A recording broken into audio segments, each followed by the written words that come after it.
Good morning, जय श्री महाकाल सगळ्यांना. आज माझी सुट्टी होती, तर आज फ्रूट्स खाल्ले मी. म्हणजे मला फ्रूट्स आवडत नाहीत तरी खाल्ले दुपारी, कारण खूप गरमी होत होती.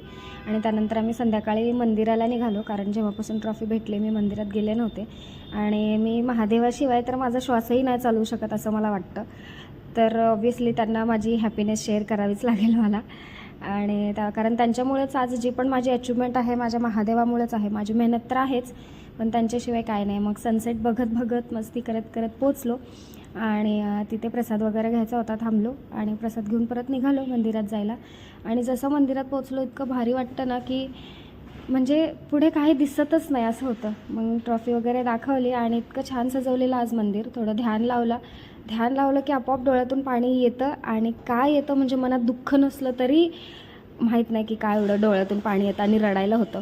मग प्रसाद खायला बसलो आणि प्रसाद खाल्ला आणि गेलो. तिथून घरी गेलो, फ्रेश वगैरे झालो आणि परत मग काळे पटळला गेलो. ही माझी फ्रेंड कम काकू आहे, म्हणजे माझी काकू आहे ही, माझ्या काकाची बायको. आणि ह्या माझ्या 2 बहिणी आहेत छोट्या छोट्या. तर त्यांना रंग लावला, कारण आम्ही त्या दिवशी धुलवडी दिवशी रंग खेळला नव्हता. त्यानंतर घरी आल्यानंतर सगळ्यात पहिली प्रायोरिटी म्हणजे मॅच बघणं, कारण ते जिंकणारच होते. आणि मस्त वाटलं आजचा